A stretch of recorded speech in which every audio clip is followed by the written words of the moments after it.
බලා ගන්න ඉන්නවා.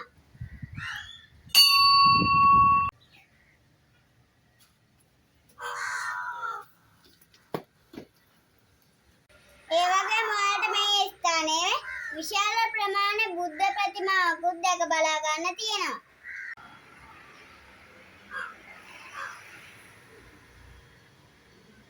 ඒ වගේම ඔයාලට මේ ස්ථානයේ ගන්ධවිල සහ කතරගම දෙවියෝ වැඩ ඉන්නවා දැක බලා ගන්න පුළුවන්. ඔයාලට මෙන්න මේ විදිහට පඳුරු දාන්නත් පුළුවන්. ඒ වගේම ඔයාලට මෙතන ඊශ්වර දෙවියෝ සමග තවත් දෙවියන් රාශියක් දැක බලා ගන්න පුළුවන්.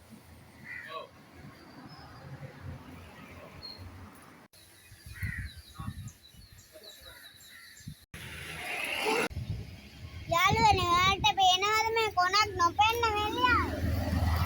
මේක තමයි ගෝඨයිම්බර සම්පතිය විසින් අස්සද්දත් මා කඳුර වෙලියාව.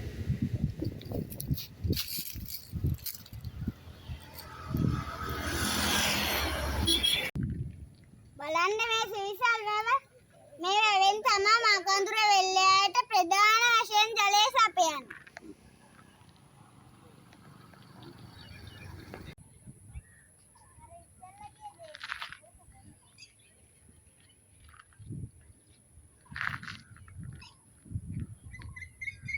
මාවෙන් තමයි මේ වැවට මුල් කාලේදී ජලය සපයගෙන තියෙන්නේ.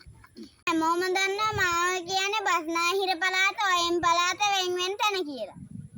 අපි හැමෝම දන්න ගෝඨයිම්බරය යෝධයා මුල් කාලේදී මේ වැවට මාවෙන් ලොකු බැම්මක් වැන්දලා ඇලක් මගින් තමයි මේක ජලය සපයලා තියෙන්නේ. බැමේ සුම්බුන් ටික හරි තාම ඉතුරු වෙලා තියෙනවා. ඒකට කියන්නේ යකම් බැන්දියල්ල කියලා.